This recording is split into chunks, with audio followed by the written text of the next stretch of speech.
అందరికీ దసరా శుభాకాంక్షలు. జై దుర్గాదేవి. మనం ఈరోజు దసరా. ఈ దసరా ప్రత్యేకంగా ఒక వృక్షాన్ని పూజిస్తారు, దేవతా వృక్షం. అది దానికి వేరే కథలు ఉన్నాయి, పురాణ కథలు వేరే ఉన్నాయి. అదే ఆ దేవతా వృక్షం ఇదే. చూడాలి, ఇది ఒక దేవుడి గుళ్ళో ఉన్నాం మనం, అమ్మవారి గుళ్ళో సంబంధించి. దీని పేరు తెలుసు కదా, జమ్మి వృక్షం, జమ్మి చెట్టు అంటారు. ఈ పురాణ గాథల ప్రకారం ఆ కురుక్షేత్ర యుద్ధం జరిగే ముందు పాండవులు అరణ్యవాసం చేసి వచ్చారు. అరణ్యవాసం చేసి వచ్చిన తర్వాత ముందే పాండవుల ఆయుధాలని ఈ చెట్టు మీద, ఎలాంటి చెట్టు మీద, జమ్మి చెట్టు మీద పెట్టారు, దాచారు. ఎవరన్నా పైగా చూస్తే ఫౌండ్లాగా కనిపిస్తాయని ఒక గాథ ఉంది.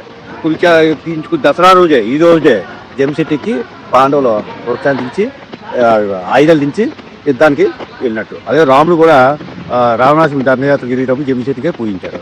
అదే యజ్ఞయాగాదులు కరుకాక వచ్చేటప్పుడు ఋతులు యజ్ఞయాగాలు చేసేటప్పుడు జమ్మి పొలాలతో చేస్తారు, హోమం చేస్తారు. ఆ గాలి రావడం వల్ల వర్షాలు పడేవి. జమ్మికి అంత ప్రాధాన్యత.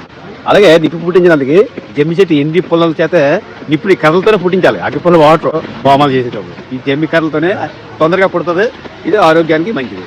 అది పురాణ కాదు. ఇవిలోకి ప్రజెంట్ ఆరోగ్యానికి వస్తే ఇది ఆయుర్వేదం మెడిసిన్.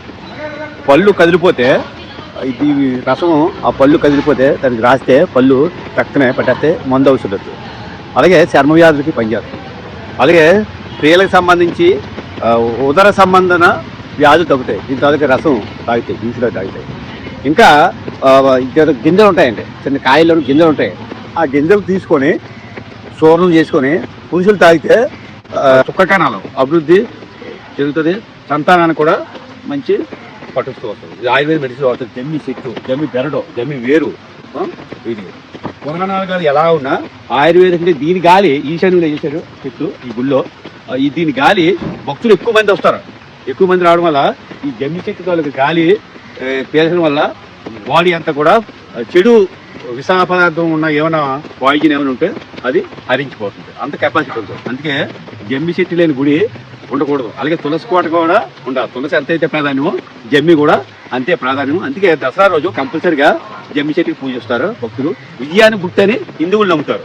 జమ్మి చెట్టు పూజించి ఏ పని చేసినా మీకు విజయం వస్తుంది. ఇప్పుడు లైక్ చేయండి, సబ్స్క్రైబ్ చేయండి, మీ ఫ్రెండ్స్కి ఈ వీడియోని పంపించండి.